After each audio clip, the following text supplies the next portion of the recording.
What if the HOA showed up with its own security enforcer swinging a baton on your property?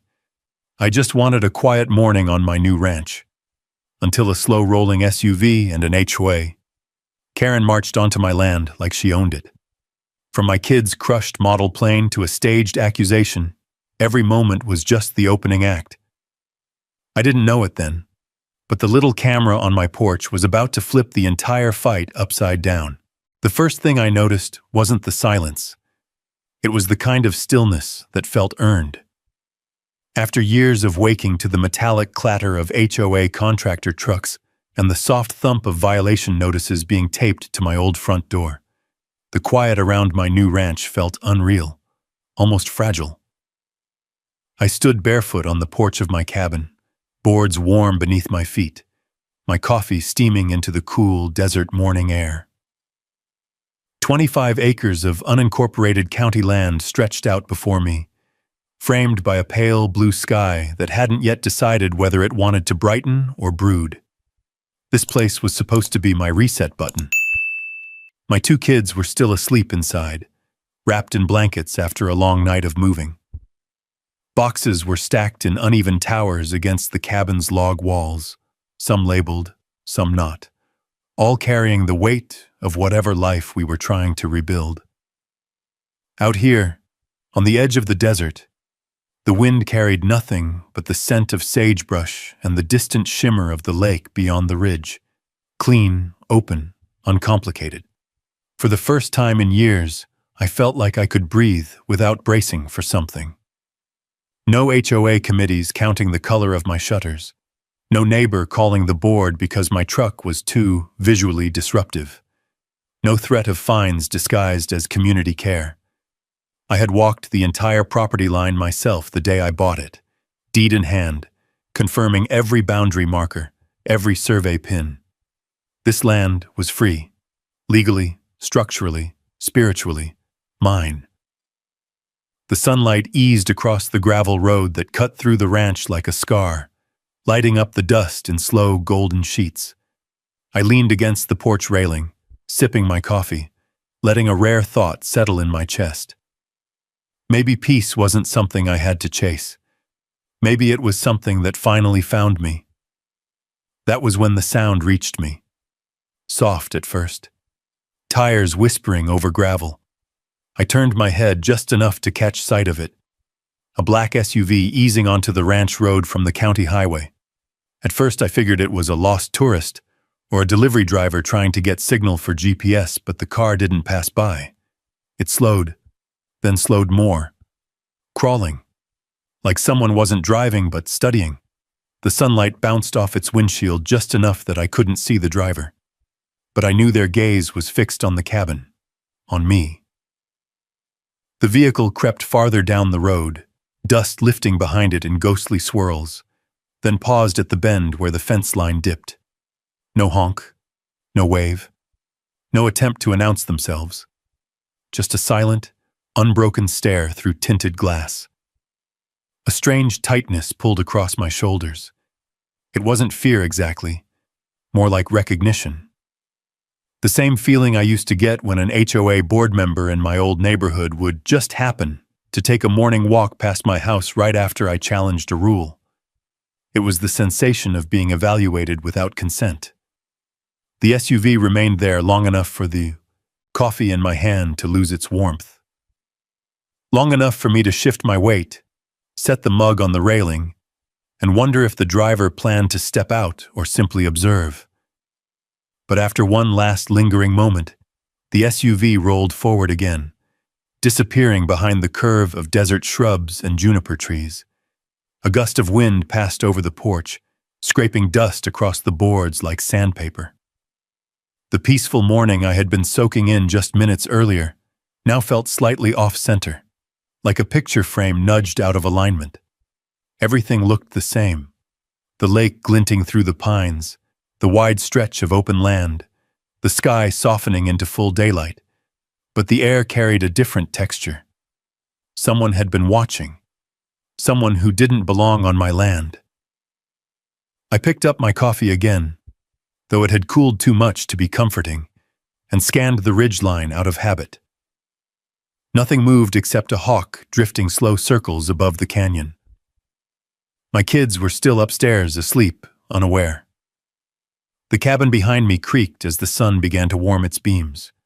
I told myself the SUV was nothing, just a wrong turn, a driver curious about a new property on an empty stretch of county road. But deep down, a sharpened instinct tugged at me. The kind you develop only after you've lived under the thumb of a bad HOA for too long. The instinct that tells you when someone is testing boundaries that aren't theirs.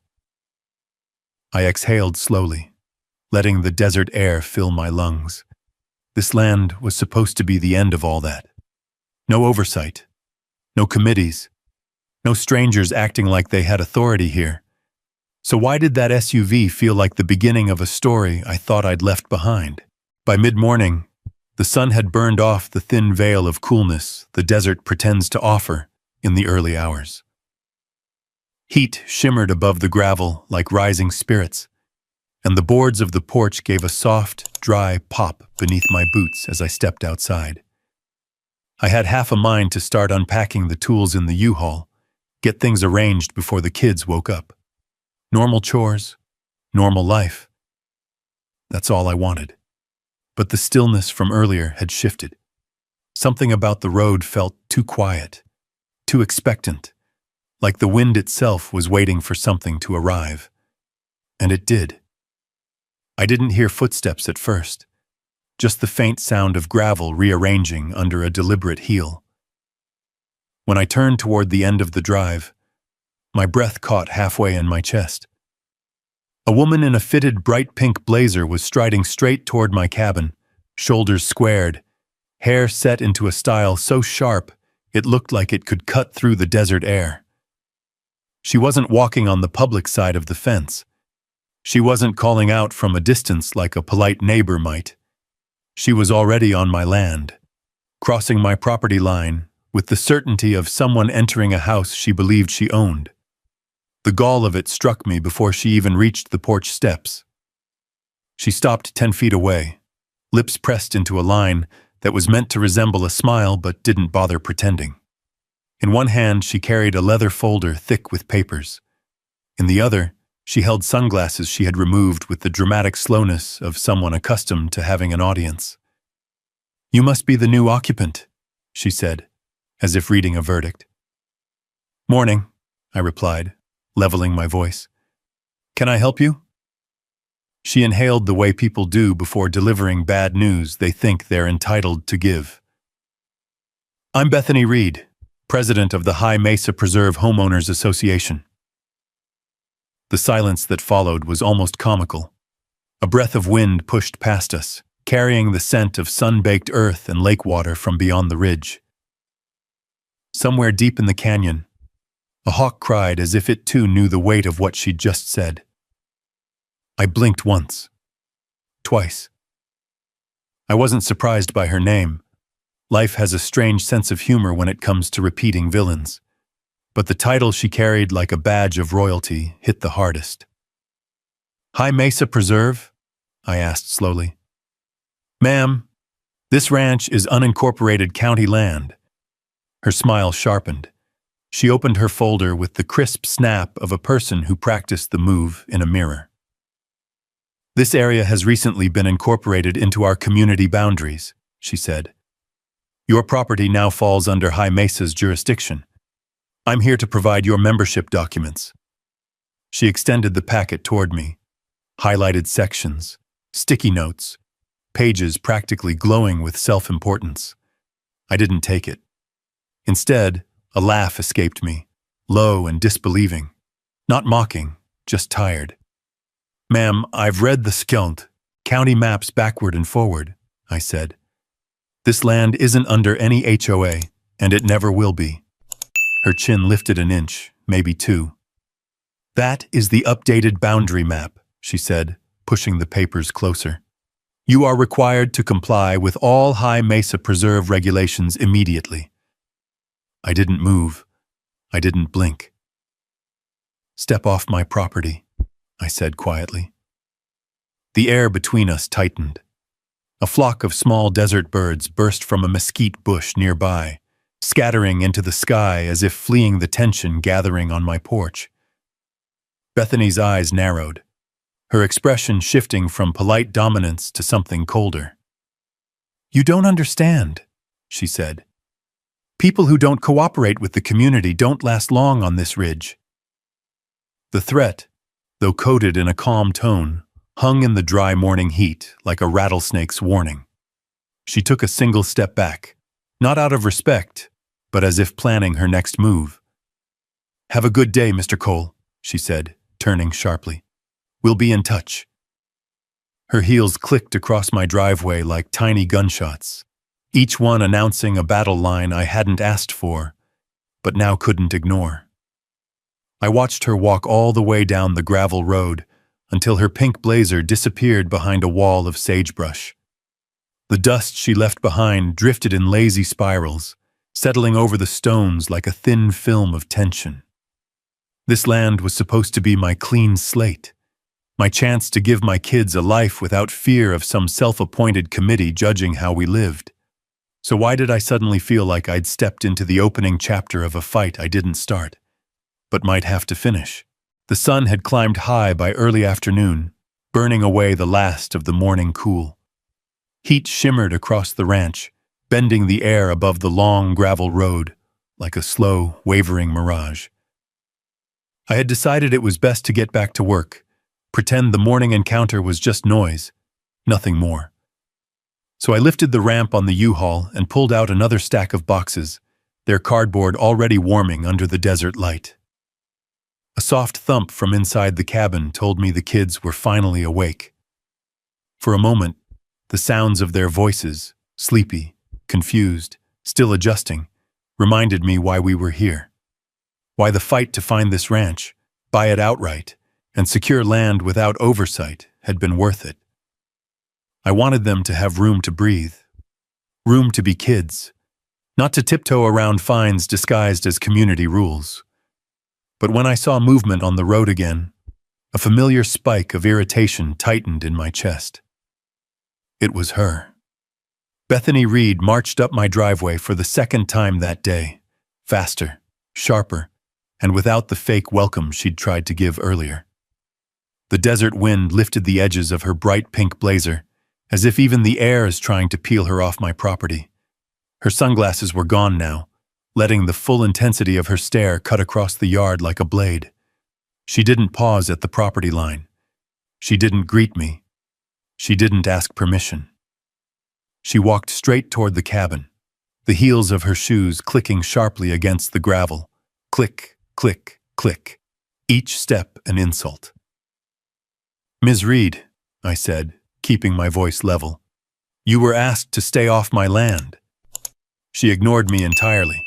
Instead, her attention slid sideways to a box sitting near the porch, one placed there with care by the small hands of my son, Ethan. The words, "Do not crush," model plain, were written in blue marker, the letters uneven but proud. Bethany tilted her head, studying the box like it was an inconvenience rather than something precious. "Don't," I warned, stepping closer. She looked up at me, her expression flattening into something I couldn't read at first, almost like amusement. And then, without a single flicker of hesitation, she lifted her foot, shifted her weight, and brought her heel down on the box. The sound was soft but devastating, a muted crack of balsa wood collapsing, the faint crunch of tiny wheels snapping free, the cardboard bowing under her full weight. It all happened in a single, deliberate motion, slow enough for cruelty, fast enough for shock.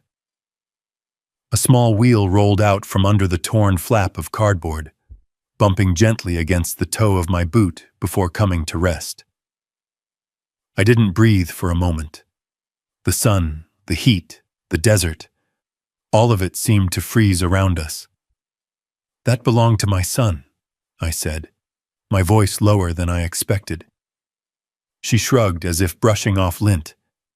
"Children need to learn to keep trash out of the way." Trash. She called my son's painstaking little plane trash. Anger moved through me, not loud or explosive, but cold, condensed, anchored deep. I stepped forward, not touching her, not even reaching toward her, just standing tall enough to block her path toward the porch. "Step away from the box," I said. She rolled her eyes dramatically and turned toward the U-Haul instead. "What are you doing?" I asked. "Inspecting community property," she snapped, reaching for the latch of the truck's ramp. "That truck isn't community property," I said, my voice controlled, "and neither is a single inch of this land."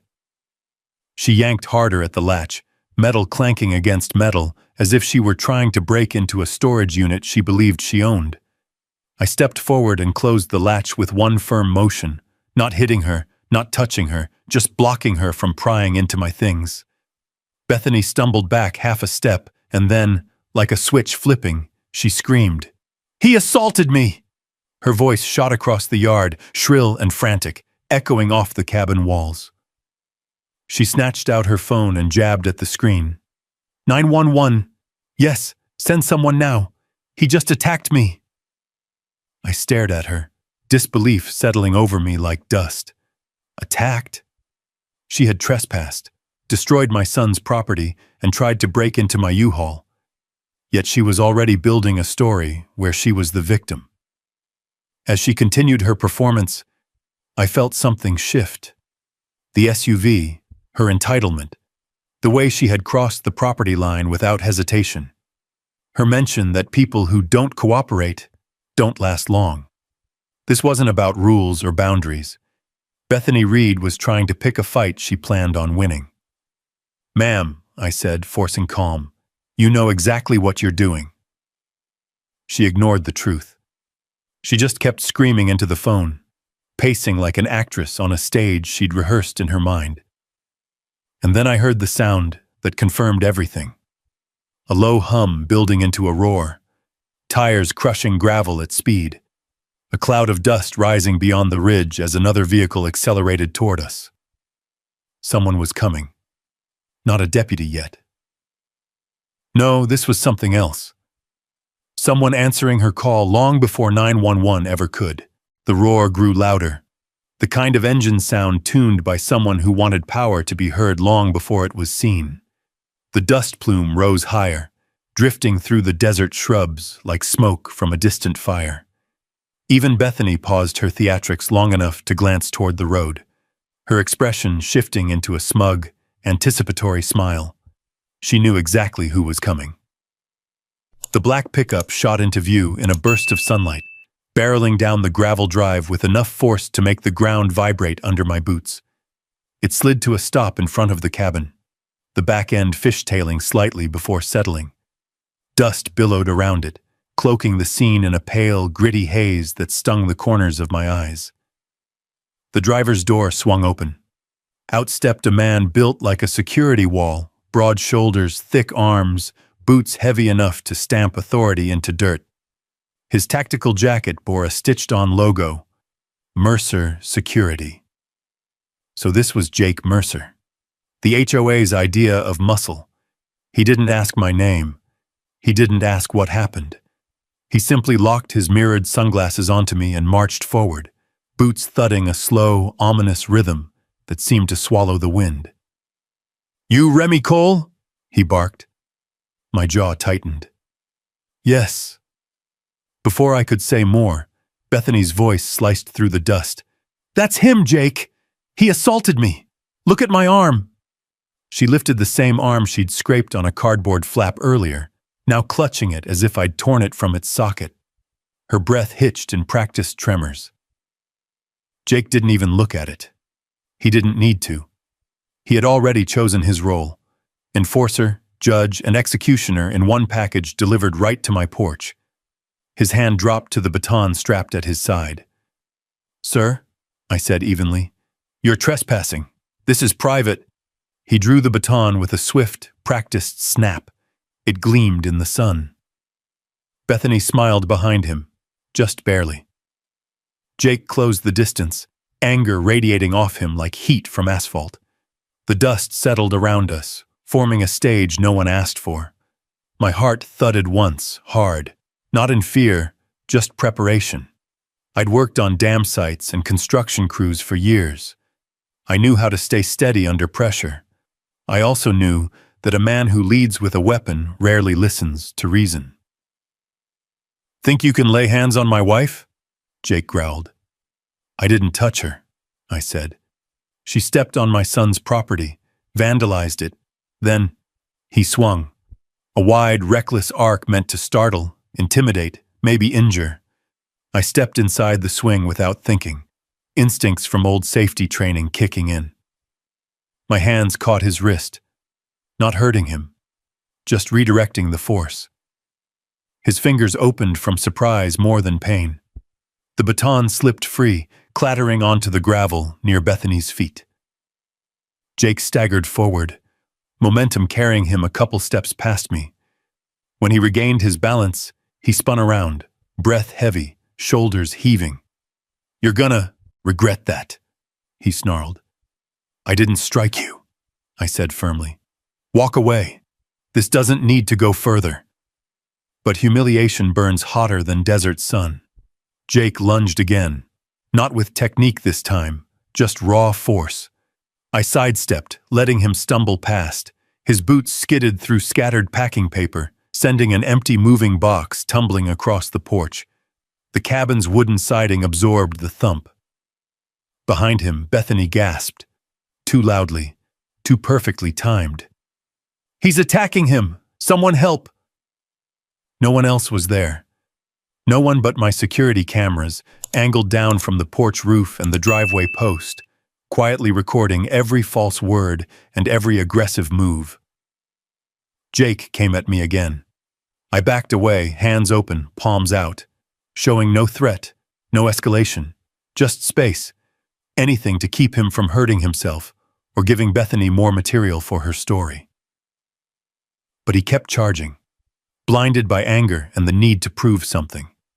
As he lurched a fourth time, I pivoted aside, letting his own momentum carry him downward.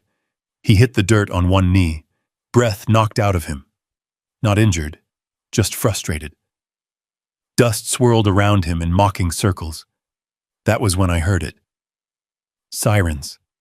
Faint but growing. Bethany's face lit with a kind of triumphant panic, as if the cavalry she'd summoned was finally about to arrive. She threw an arm toward me in dramatic accusation. "That's him! That's the man who assaulted us! Officers, hurry!"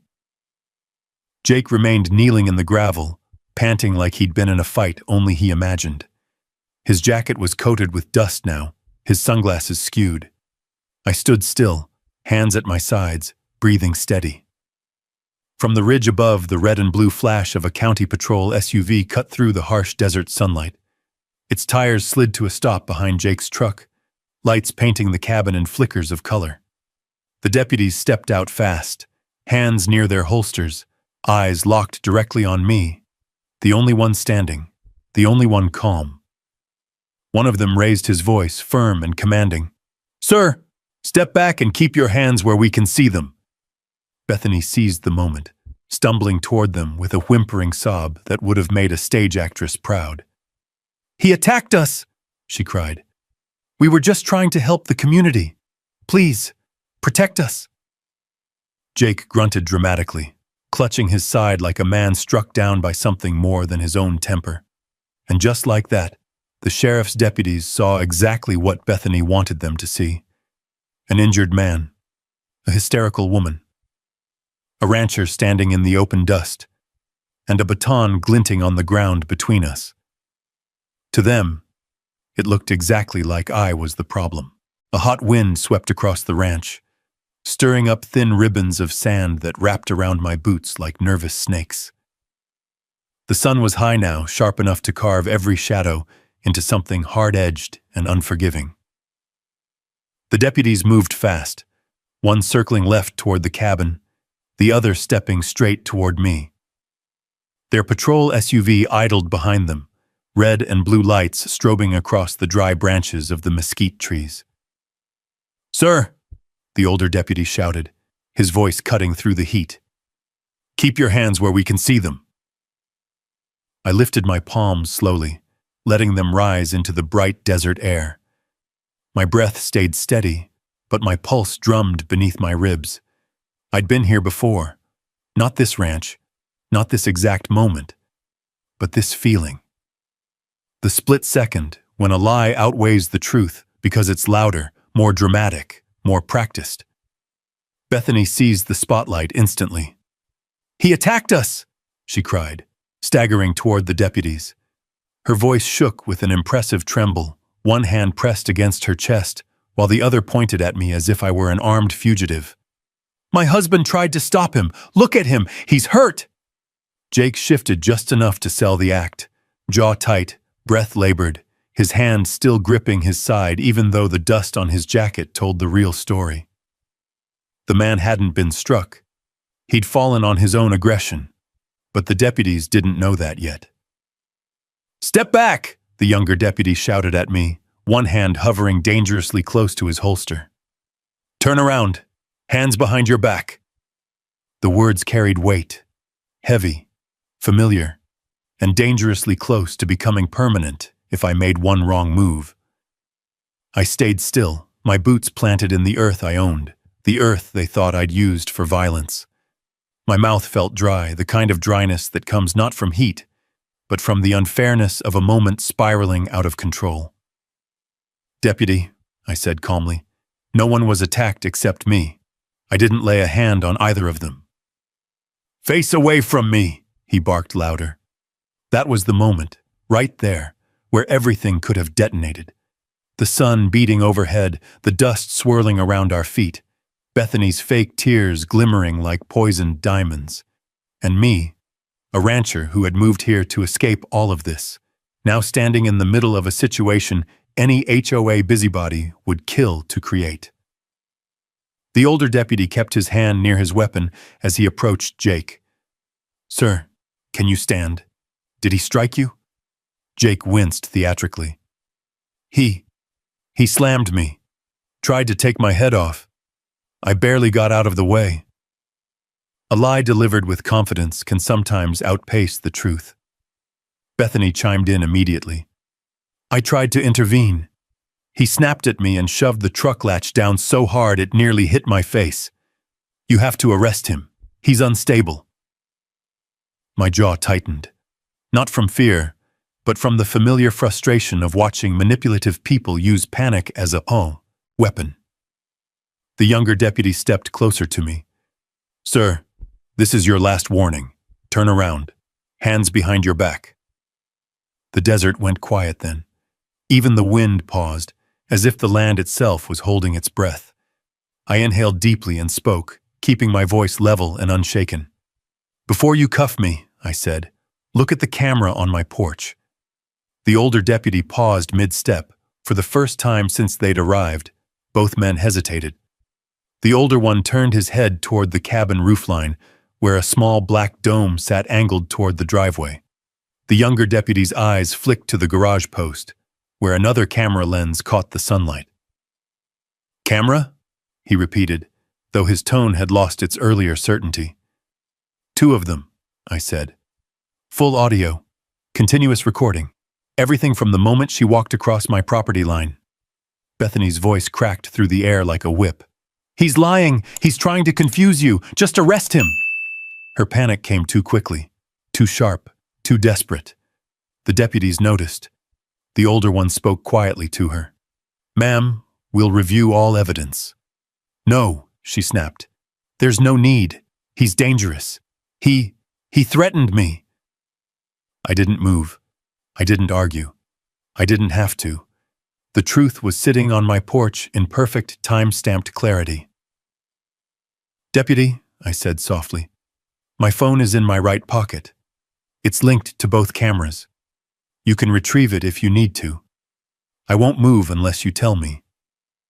The younger deputy looked unsure now, his earlier aggression softening into caution. The older one stepped toward me slowly, maintaining distance as he reached into my pocket and pulled out my phone. His fingers tapped across the screen. The footage opened instantly. Bethany's trespass, her crushing my son's model plane. Jake drawing the baton first, me stepping back, hands open, dust swirling, audio crisp and undeniable. The desert seemed to lean in to listen as the deputy watched in silence. Behind him, Bethany's breathing quickened. A thin tremor entered her voice. "This is ridiculous, out of context. You don't understand." "Ma'am," the deputy said firmly, eyes still on the screen, "please remain silent while we review." Jake shifted uncomfortably, his dramatic winces fading now that the script wasn't going his way. As the playback rolled on, the younger deputy leaned closer. "That baton didn't fall out of the sky," he murmured. "No, sir," I said. "It didn't." The older deputy stopped the video and looked at me. Not with suspicion this time, but with recognition. A slow exhale left his chest, as though a weight he'd nearly dropped had been caught just in time. He turned to Bethany and Jake. "Ma'am, sir," he said, voice steady as a closing door. "I need you both to step forward." Bethany blinked rapidly. "What? Why? He tricked the camera, "Hands behind your back," the deputy repeated. Her mouth fell open. The long gravel road stretched silent behind them, the desert wind carrying away her sputtered objections. The truth had finally stepped onto the field, and for the first time since moving here, I realized something important. This wasn't the end. This was only the beginning. The older deputy kept my phone in his hand as he turned back toward Bethany and Jake. His expression shifted from caution to something far more resolute, the kind of look a man wears when he knows he's about to undo a mistake before it becomes irreversible. The younger deputy adjusted his stance, no longer angled toward me, but toward them, a subtle realignment that told the whole story. "Ma'am," the older deputy said, his voice carrying over the dust-laden air, "I'm going to ask you one more time. Step forward. Hands behind your back." Bethany's jaw worked in small spasms, disbelief rippling across her face. You can't be serious. He's the one who attacked us. I called you. I'm the HOA president." The deputy didn't flinch. "And that," he replied, "is irrelevant to the facts." Jake struggled to stand fully upright, his earlier theatrics dissolving into a frustrated scowl. Sweat clung to the edges of his hairline, dust coating his jacket in uneven patches. He looked less like a victim now, and more like a man caught halfway through a story that hadn't gone the way he rehearsed. "Turn around," the deputy said again. There was a different tone this time, firmer, final, and humiliation hit them both at once. Bethany's face flushed a deep, angry red, and her hands curled into fists before she forced them open again. Jake's mouth tightened into a single tense line as he reluctantly stepped forward. The sound of the cuffs clicking around their wrists echoed oddly through the open desert, swallowed then carried by the wind as if the land itself had been waiting for justice to speak. For a moment, no one said anything. Even the wind quieted, brushing past the shrubs and leaving behind the sound of the patrol SUV's engine idling in the heat. Then Bethany broke. "You don't understand," she cried, twisting toward the deputies. "He's dangerous. He threatened me. He scared my husband." Jake shot her a look, one that begged her to stop talking, but panic had already clamped onto her. The deputies guided them both toward the back of the SUV, their boots crunching through the gravel in a slow parade of consequence. I stood still, hands lowered now, the dry air cooling my skin where adrenaline had heated it moments earlier. Behind me, the cabin door creaked softly. I glanced back instinctively, and there in the upstairs window were my two kids. Ethan's small hands gripping the frame, his sister Lily's stuffed dinosaur clutched tightly in her arms. They didn't wave. They didn't call out. But their faces said everything. Fear, confusion, and a fragile trust that I would keep them safe. I gave them a small nod, gentle, reassuring. They inched back from the window, watching silently as Bethany and Jake were loaded into the patrol vehicle.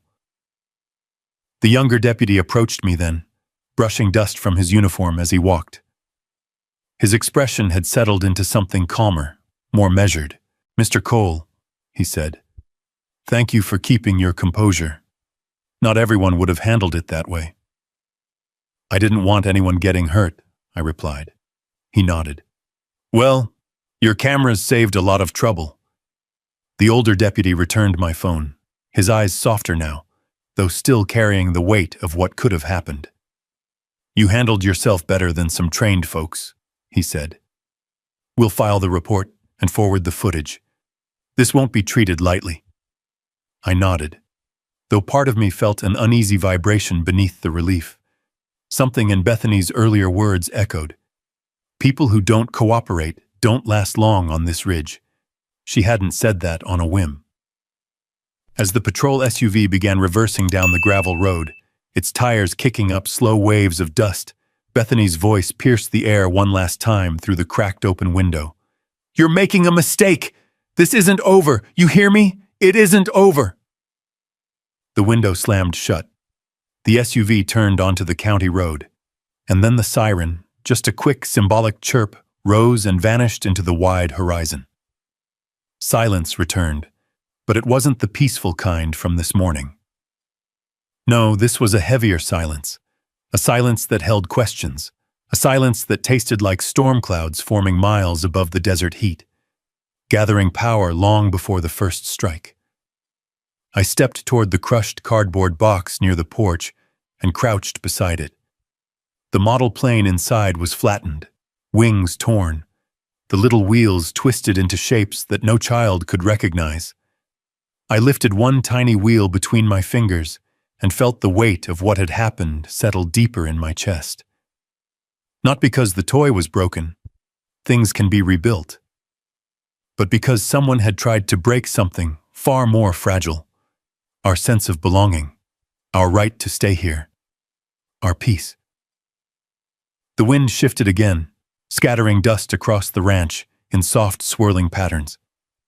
Behind me, the cabin door opened and closed quietly as the kids retreated back inside. I straightened slowly. Bethany thought this was over. She thought she could scare us off, or overwhelm us, or twist the law until it bent in her direction. But she had underestimated something important. I wasn't the kind of man who walked away from the truth.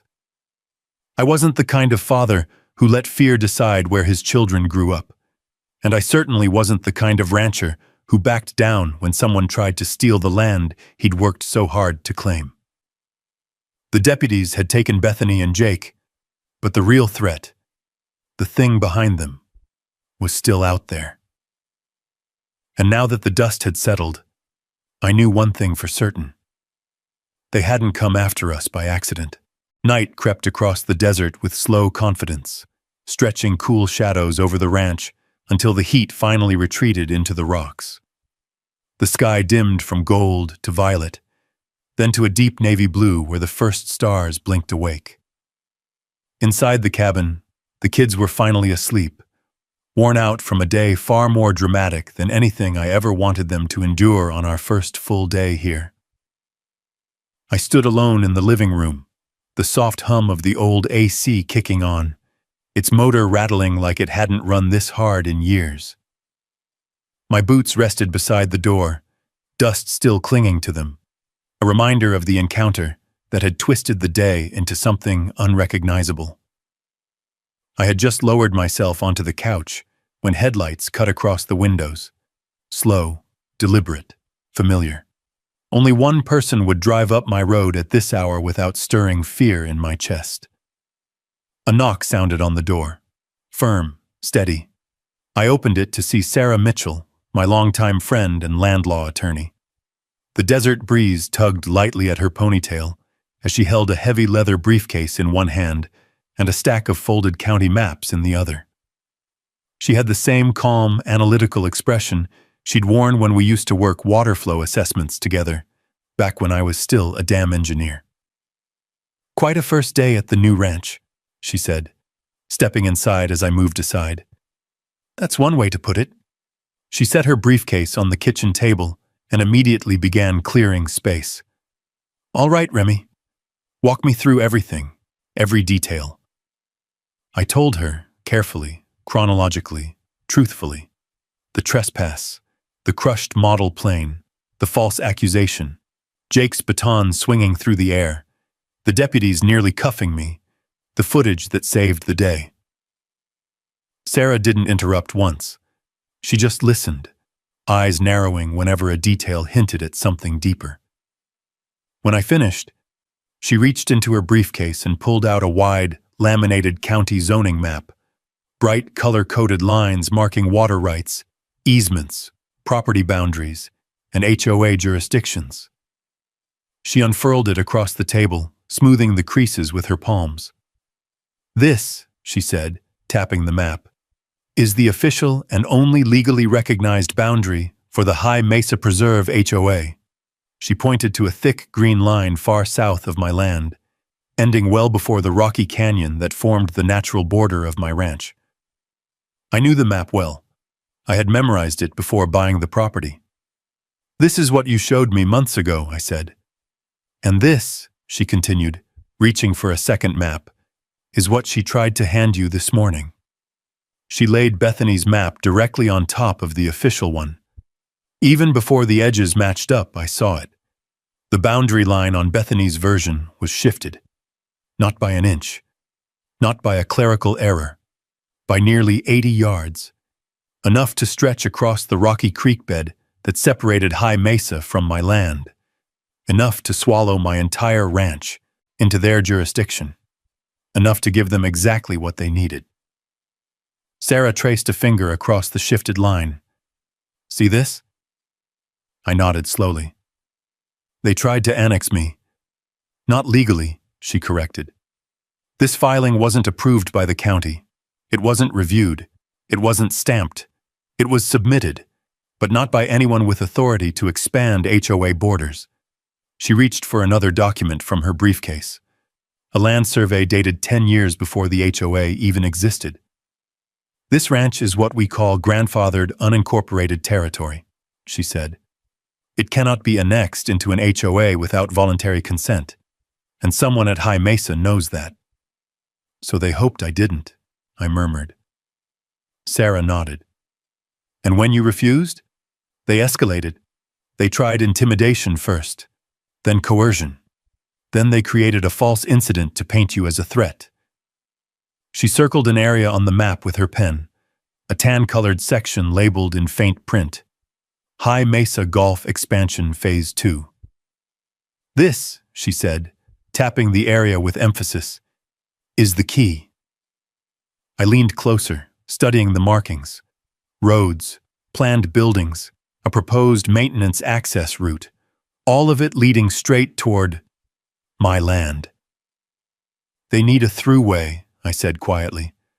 "A path for their golf carts, their service crews, their irrigation line." Sarah nodded again. "And your ranch is the only land blocking that expansion," she said. "They can't build it unless they annex this ridge. Without you, the entire project stalls." The realization landed heavy in my chest. Suddenly everything made sense. The SUV that morning, Bethany's confidence, her threat, her calculated destruction of my son's property, Jake's conveniently timed arrival. This wasn't personal, this was business, a profitable one. "Who filed this?" I asked, tapping Bethany's fraudulent map. Sarah exhaled slowly. "I checked the metadata in the filing logs. The submission came from a terminal registered to the HOA administrative office. No name attached, but we can guess," I said. Bethany had walked onto my land like she'd already won, because behind her stood something larger, something willing to bend boundaries, literally, to get what they wanted. Sarah folded her arms, leaning back slightly. "Remy," she said, "they picked the wrong landowner to mess with." I let out a breath I hadn't realized I'd been holding. My eyes drifted across the table, over the overlapping maps, the lines, the colors, the tiny printed labels. Evidence. Proof. The pieces of a puzzle someone had hoped I'd never see. A faint hum came from the porch light outside as dusk deepened. The desert settled. The cabin creaked. A distant coyote let out a long, low call that threaded through the stillness. Sarah closed the map gently. "This isn't over," she said, "but at least now you know why they're coming after you." I nodded slowly. "And now," said, "I know how to fight back." The night stretched on long after Sarah left. I sat at the kitchen table with the folded county maps still spread across the wood like a battlefield layout. The quiet inside the cabin felt different now, not peaceful, not restorative, just alert. A stillness before movement, a breath before impact. My kids slept upstairs, unaware of how close we'd come to seeing their father in handcuffs. Their soft breathing through the thin cabin walls reminded me what all of this was really about. A place to rebuild a life without fear. Around 4 in the morning, I finally pushed away from the table. The sky outside the windows was black, but beginning to lighten at the edges, as if dawn were hesitating to arrive. I stepped barefoot onto the porch, the boards cool from the night air. The desert was quiet. Too quiet. Not threatening, just waiting. By the time the sun broke through the horizon, I'd nearly convinced myself that maybe today would be calm. Maybe Bethany's arrest would slow things down. Maybe the HOA board would step back, regroup, or even reconsider the absurdity of their expansion attempt. But calm mornings don't belong to people targeted by desperate organizations. I had just stepped back inside when I heard footsteps on the gravel. Light ones this time. Hesitant, almost apologetic. Through the window, I saw a man approaching, thin gray around the temples, wearing the green work shirt of the High Mesa maintenance crew. His shoulders were hunched forward, as if expecting someone to shout at him from behind. I recognized him from the week I toured the area before buying the ranch. He'd been trimming hedges near the HOA entrance that day. Bethany had snapped at him for walking too slowly. He climbed the porch steps with the awkwardness of someone who wasn't sure if he was allowed to be alive, let alone standing here. "Morning," I said, opening the door. He swallowed hard, eyes darting over his shoulder. "Mr. Cole?" "That's me." He reached into his pocket with trembling fingers and pulled out a small black flash drive. He held it between 2 fingertips as though it were radioactive. "You didn't get this from me," he whispered. I frowned. "What is it?" His Adam's apple bobbed. "Proof." The word hung in the air like dust caught in sunlight. "Proof of what?" I asked. He scanned the road again, lowering his voice even further. "About the map. About the boundaries. About her." "Bethany?" He nodded once, sharply. "And the board," he added, almost choking on the last word. I glanced behind him. The road was empty. The desert shrubs trembled slightly under a mild breeze. Still, the man behaved as if dozens of eyes were watching from behind every rock and juniper branch. "You want to come inside?" I offered. He shook his head so hard I thought it might snap something in his neck. "No. They monitor our GPS on shift. I shouldn't be parked this close. I shouldn't be here at all. Then why risk it?" I asked gently. His shoulders sagged. A long breath escaped him. "Because I've watched her do this to too many people," he said.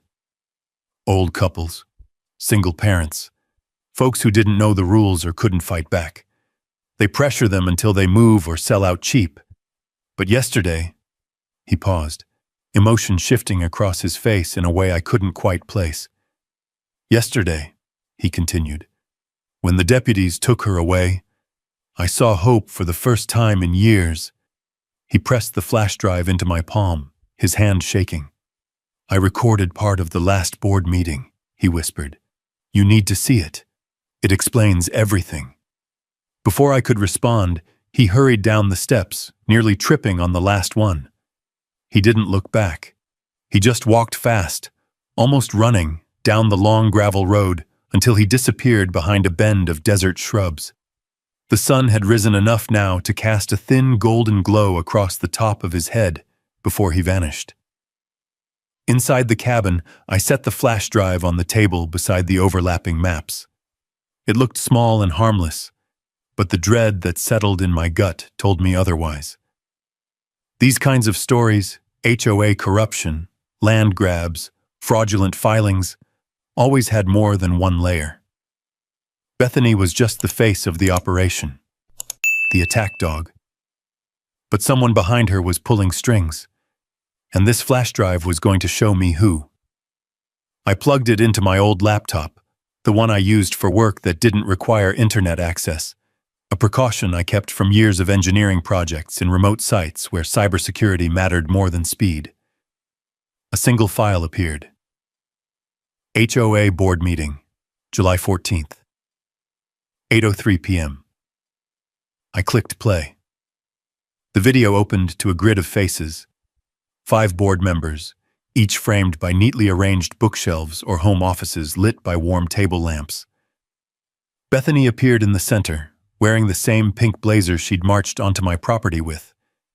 But it was the man labeled Don S., vice president, who drew my eye. Calm, polished, too confident. The kind of man who smiled with only his mouth, never his eyes. 10 minutes into the meeting, the conversation shifted. "We need to talk about the buffer zone properties," Bethany said. "They're technically outside our reach, but if we don't move fast, we'll lose the golf expansion." "Most landowners don't fight," Don replied with a shrug. "And if they do, the legal fund can hold them off long enough to drain them. We're not doing anything illegal, just discouraging independence." A board member hesitated. "Isn't that risky?" "Only if they know the law," Don said. Bethany leaned forward. "We'll start with the new guy on the ridge, Cole. He looks stubborn." The board chuckled. I didn't. The recording continued. Strategies, pressure tactics, references to selective enforcement. Every sentence made the pit in my stomach grow colder. When the video ended, the screen faded to black. For a long moment, the cabin felt like it was holding its breath. This wasn't harassment. This wasn't a misunderstanding. This was a system. Organized, predatory, confident in its ability to steamroll anyone who stood in its path. But this time, they didn't pick just anyone. They picked a man with cameras, with maps, with a lawyer who understood land deeper than most judges, and now with evidence they never expected to see daylight. I reached for my phone. It was time to call Sarah again. She answered on the second ring, her voice steady even at this early hour. "Tell me you didn't stay up all night staring at maps." "I didn't," I said. "I stayed up watching a board meeting they never intended the public to see." A pause. Then her tone sharpened. "I'm on my way." By noon, everything was moving faster than I could track. Once Sarah reviewed the flash drive footage, every smug remark, every strategic mention of using legal pressure to break homeowners, her entire posture shifted. She pulled out her laptop and began typing with the force and precision of a woman drafting the opening shots of a war she fully intended to win. "We file a civil suit today," she said. "Fraudulent annexation, harassment, false reporting, destruction of property, emotional distress. And that's just the start." She clicked a final key with a firm tap. "But the criminal side?" She leaned back, eyes narrowing with focus. "That's up to the county, and they're going to be very interested in what you showed me." By mid-afternoon, Sarah had forwarded everything: the fraudulent map overlay, the security footage, the whistleblower's video, to the county attorney's office. She knew the right people to call, knew the right way to phrase things, knew exactly what buttons to press and in what order. 3 hours later, my phone buzzed with a number I didn't recognize. "Mr. Cole?" a voice asked. "This is Investigator Ross with the District Attorney's Office. We'd like to speak with you about materials recently submitted regarding the High Mesa Preserve HOA. I looked at Sarah. She mouthed, "Good." An hour after that, the DA opened a formal inquiry. When corruption runs deep, it usually rots fast once exposed to light, and the moment the county announced its investigation, everything began to unravel in real time. The first sign came through a shaky video message sent to my phone from an unknown number. The audio was chaotic, voices raised, papers rustling. The camera panned across a crowded HOA meeting room where board members shouted over one another, their polished confidence from the Zoom call reduced to frantic denial. "You lied to us, Don," someone yelled. "You said everything was legal." "We trusted you," another one shouted. "Now half the county is asking for records." Don Sanders stood at the center of the storm, sweat beading on his forehead as he lifted his hands defensively. "It's being blown out of proportion. We'll fix this. Stop panicking." But no one was listening. Someone from the back yelled, "Cole has evidence! The deputies arrested Bethany! The DA is involved!" The room erupted, voices clashed, chairs scraped, papers slapped against the table. Don tried to shout over the noise, but every attempt only revealed how little authority he truly had without secrecy backing him. The HOA was collapsing from the inside, and it wasn't just their voices falling apart. By evening, local homeowners were digging into years of questionable fines and involuntary compliance fees. A retired couple posted about losing thousands over non-compliant yardstones. A single mother shared receipts for inspections she never authorized, but was charged for anyway. A veteran recounted being threatened with foreclosure because his wheelchair ramp didn't match community aesthetics. It was a pattern, a business model, and the county could see it. By the end of the week, Sarah received confirmation. The district attorney had expanded the inquiry to include financial crimes. That was when the real bombshell hit. Bank statements, paper trails, shell companies with names like Green Line Strategic Advisors, Vista Boundary Solutions, and Urban Terrain Consulting. All of them, every last one, traced back to Don Sanders, the HOA vice president. Homeowners had unknowingly been funding his side businesses for years. He pocketed money under the guise of boundary assessments, property compliance consultations, and infrastructure reviews. And because no one knew to question him, he'd gotten away with it. Until now. When the county demanded financial transparency, Don tried to fight back, claimed the DA had no authority, threatened lawsuits, threatened the board, threatened anyone who dared turn on him. But intimidation only works when people still believe you hold the cards. The board members eventually turned on him to save themselves, and in their panic they surrendered documents that sank them all. Minutes from closed-door meetings, emails coordinating forged filings, directives instructing staff to apply pressure until they sell or comply. And one email, from Bethany to Don, sent 2 days before I moved in. "The rancher on the ridge looks stubborn. I'll break him first." When Sarah read that line aloud, even she had to pause, the audacity of it cutting through the tension like a blade. By the end of the week, the High Mesa Preserve HOA issued a public statement announcing a temporary suspension of operations pending review. By the next morning, the county announced the board was being forcibly dissolved, and by afternoon, the DA confirmed criminal charges were under consideration for multiple members. It was more than justice. It was accountability. Real, undeniable accountability. But one more thing remained unsettled. My land, my deed, my rights. All of this had begun because someone wanted to redraw a line that wasn't theirs to move. And although the HOA had fallen apart, the judge still needed to issue a ruling. A final, undeniable declaration that my ranch would remain exactly what it was, untouchable. The morning of the hearing came cool and surprisingly quiet. A thin veil of desert fog hovered low over the road, as I drove toward the county courthouse, a simple sandstone structure set against the backdrop of rugged hills. The kind of building that looked too small to hold the weight of justice, yet somehow carried it anyway. Sarah rode in the passenger seat beside me, reviewing our notes even though she didn't need to. She could recite every statute, every map overlay, every timestamp from memory. But that was who she was. Methodical, prepared, steady. "How are you feeling?" she asked. "Like this should have been unnecessary," I said, hands tightening reflexively on the steering wheel. "Like no one should have to fight this hard just to live on their own land." She nodded. "True, but not everyone gets the chance to set a precedent." The courthouse parking lot was already filling up when we arrived.